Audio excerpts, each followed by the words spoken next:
Hi, this is Cyril. Welcome back to my English channel. I'm going to talk to you again about the vital significance of humanities from another perspective. So last time I talked to you that humanities are like a convergence between facts and meanings, where the world ceases to be a mere accumulation of facts, but a set of meanings. And the portal here is humanities. I'm going to further that proposition a bit more specifically today. And to kick off, I'm going to ask you a question. How can we tell the difference, let's say, between an extraordinarily boring lecturer and an extraordinarily funny one, especially in the school of humanities?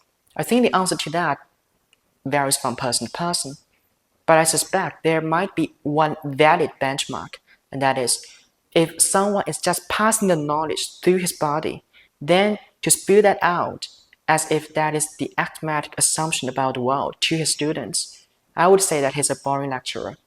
However, on the other hand, if someone is integrating the personal experience with the accumulation of knowledge that he has garnered and to engage thereby in a narrative sense as a consequence, I would say that he's a fascinating teacher.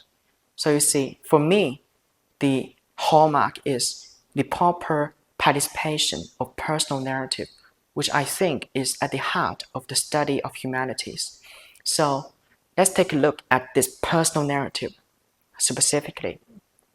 When we are born to this world, I would say that we see the world firstly as a set of facts, objective facts, made of material. But the thing is that they are not in perfect order. On the other hand, they are chaotic. We don't know how to, sample them into a structure. But owing to our perception, and we have some sort of framework to place those facts. For example, in music, a note is not beautiful until it has a place in a song. For example, in a verbal domain, a word doesn't have a meaning until it has a role in a linguistic structure where it bears some relation to other words. For example, beautiful and ugly. You don't know what beautiful means until you see there's antithesis of not beautiful, which is ugly. So there's a certain dependence between word and word, note and note, ideas and ideas. So that is the collection, the framework of certain set of facts. And in that, let's say, category, you want to find the most gripping fact, and that is the most engaging narrative in your estimation. And maybe that is the doorway for you to get into transcendent meaning. So let's be specific.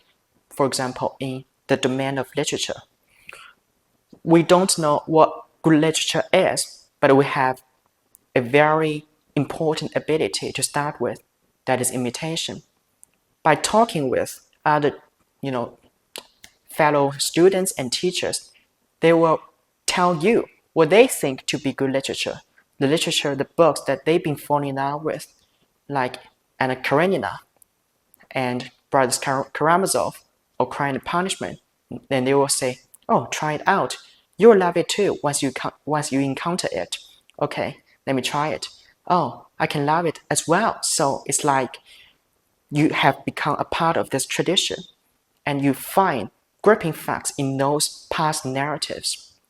So why that is the gripping and engaging narrative in your estimation?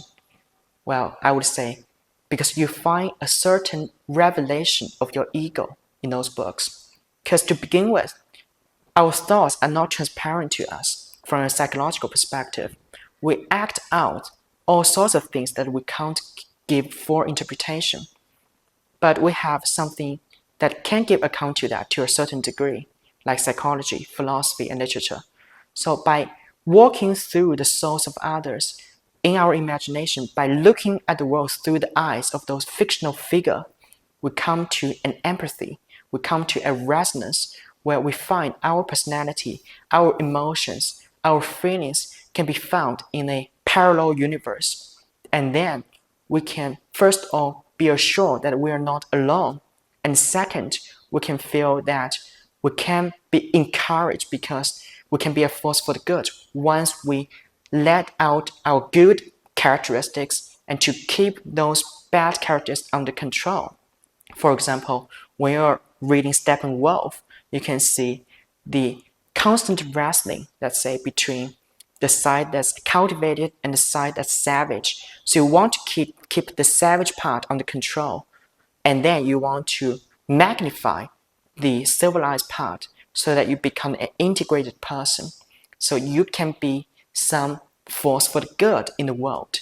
And that is the meaning of utility of literature for that matter. So you can see, for example, in the School of Humanities, what is the ideal state? Well, I would say I can picture a scenario like this.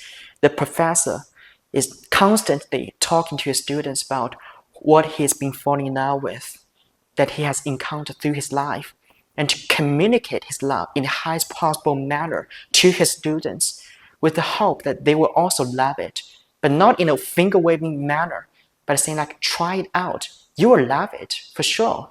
There is a possibility that you can find a bigger world, a parallel universe of yourself, and they try it, and they also love it, and they also become a part of this great tradition, and they can be a force for the good in this world.